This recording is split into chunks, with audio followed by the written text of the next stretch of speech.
بسم اللہ الرحمن الرحیم۔ السلام علیکم۔ بنی اسرائیل میں 3 آدمی تھے۔ ان میں سے ایک آدمی کے چہرے پر برس کے داغ تھے، دوسرے کے سر پر بال نہیں تھے اور تیسرا آنکھوں سے اندھا تھا۔ ان تینوں کے ساتھ عجیب معاملہ پیش آیا۔ ان میں سے ایک آدمی ایسا تھا جس کے چہرے پر برس کے داغ تھے، شکل بھی اچھی نہ تھی، لوگ اسے دیکھنا پسند نہیں کرتے تھے۔ محفل میں بیٹھ کر وہ اپنے آپ کو مجرم کی طرح محسوس کرتا تھا، اس لیے بڑا پریشان پھرتا تھا۔ اس کا کاروبار بھی نہیں چلتا تھا۔ اس کے پاس ایک آدمی آیا اور آ کر اس آدمی نے کہا کہ بتاؤ کہ تمہاری کوئی پریشانی ہے؟ یہ کہنے لگا ہاں بڑی پریشانی ہے۔ پوچھا کون سی پریشانی ہے؟ وہ کہنے لگا اللہ تعالیٰ میرے برس کے داغ ٹھیک کر دے، میرا چہرہ اس قابل ہو کہ میں لوگوں میں عزت کے ساتھ بیٹھ سکوں، اور اللہ تعالیٰ میرا کاروبار ٹھیک کر دے تاکہ میں عزت کی روزی کھا سکوں، میرے لیے یہی کافی ہے۔ چنانچہ اس آدمی نے دعا کی، اللہ تعالیٰ نے اس بندے کی برس کی بیماری کو دور کر دیا اور اسے ایک اونٹنی عطا کی۔ اونٹنی کی نسل اتنی بڑی کہ ہزاروں اونٹوں اور اونٹنیوں کا مالک بن گیا۔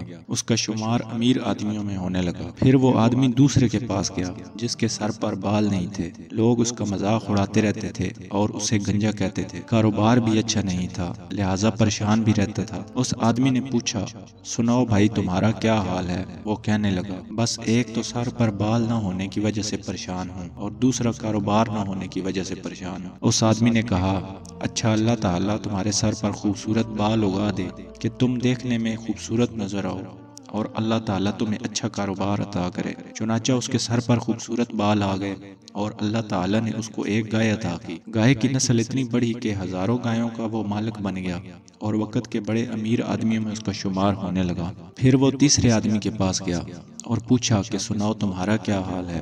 اس نے کہا میں تو آنکھوں سے اندھا ہوں، میں تو ٹھوکریں کھاتا پھرتا ہوں، میں تو لوگوں سے بھیک مانگتا پھرتا ہوں، میری بھی کیا زندگی ہے، دعا کرو اللہ تعالیٰ مجھے بینائی عطا فرما دے۔ اس کو اللہ تعالیٰ نے بینائی بھی عطا فرما دی اور اس کو ایک بکری عطا کی۔ اس بکری کا ریوڑ اتنا بڑا کہ وہ ہزاروں بکریوں کا مالک بن گیا۔ اس کا شمار بھی امیر کبیر آدمیوں میں ہونے لگا۔ کئی سال ان نعمتوں میں گزر گئے، لوگوں میں بڑے چرچے، بڑی عزتیں کہ فلاں تو چودھری صاحب ہیں، فلاں تو نواب صاحب ہیں، فلاں تو رانا صاحب ہیں۔ ان کا رہن سہن امیرانہ بن گیا، بڑے نوکر چاکر ہو گئے، دنیا کے مکان اور محل بنا لیے تھے، بڑی عزتوں کی زندگی گزارنے لگے اور وقت کے ساتھ ساتھ غفلت کا شکار ہو گئے۔ جب کافی عرصہ گزر گیا تو وہی فرشتہ پہلے کے پاس آیا اور کہنے لگا میں محتاج ہوں، میں غریب ہوں، میں آپ کے پاس آیا ہوں۔ ایک وقت تھا جب آپ کے پاس کچھ نہیں تھا، اللہ تعالیٰ نے آپ کو سب کچھ عطا کر دیا، آپ مجھے اسی اللہ کے نام پر کچھ دے دیں۔ یہ سن کر اس آدمی کو بڑا غصہ آیا، کہنے لگا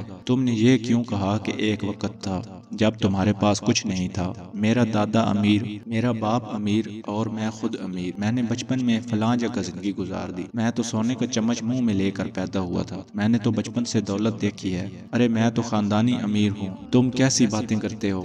تم نے لوگوں کے سامنے یہ بات کر کے میری بےزتی کر دی۔ اس نے کہا اچھا پھر جیسے تم پہلے تھے اللہ تعالیٰ تمہیں ویسے ہی کر دے۔ یہ کہہ کر وہ آدمی چلا گیا۔ مشیت خداوندی سے اس کو پھر برس کا مرض ہو گیا، ایسی بیماری پھیلی کہ ساری کی ساری اونٹنیاں مر گئیں، جائیداد بھی ختم ہو گئی اور یہ اسی پہلی والی حالت میں دوبارہ آ گیا۔ پھر وہ دوسرے آدمی کے پاس گیا، اس کو کہنے لگا کہ میں بڑا ہی غریب ہوں، محتاج ہوں، مجھے اللہ کے نام پر کچھ دے دو، اسی اللہ کے نام پر جس نے آپ کو سب کچھ دیا، حالانکہ آپ کے پاس تو اپنا کچھ بھی نہیں تھا۔ وہ کہنے لگا تم نے کیسی بات کی؟ ارے میں بڑا عقل مند آدمی ہوں، دنیا مجھے بڑا بزنس مین کہتی ہے، دنیا میرے فیصلے تسلیم کرتی ہے، میں نے فلاں کاروبار کیا، ایسا سودا کیا کہ مجھے اتنی بچت ہوئی، فلاں سودا کیا اتنی بچت ہوئی، میاں محنت سے کمایا ہے، بغیر محنت کے کچھ نہیں ملتا، تم ویسے ہی چل کر آ گئے ہو بھوکے ننگے بن کر، تمہیں کیسے مل سکتا ہے؟ ہم نے یہ محنت کی کمائی کی ہے، کوئی آسمان سے ویسے نہیں گر گیا، ہم نے دن رات اس کے پیچھے محنت کی تب ہمیں یہ ملا ہے۔ جب اس نے اس قسم کی باتیں کی تو یہ آدمی کہنے لگا اچھا جیسے تم پہلے تھے پھر اللہ تعالیٰ تمہیں ویسا ہی کر دے۔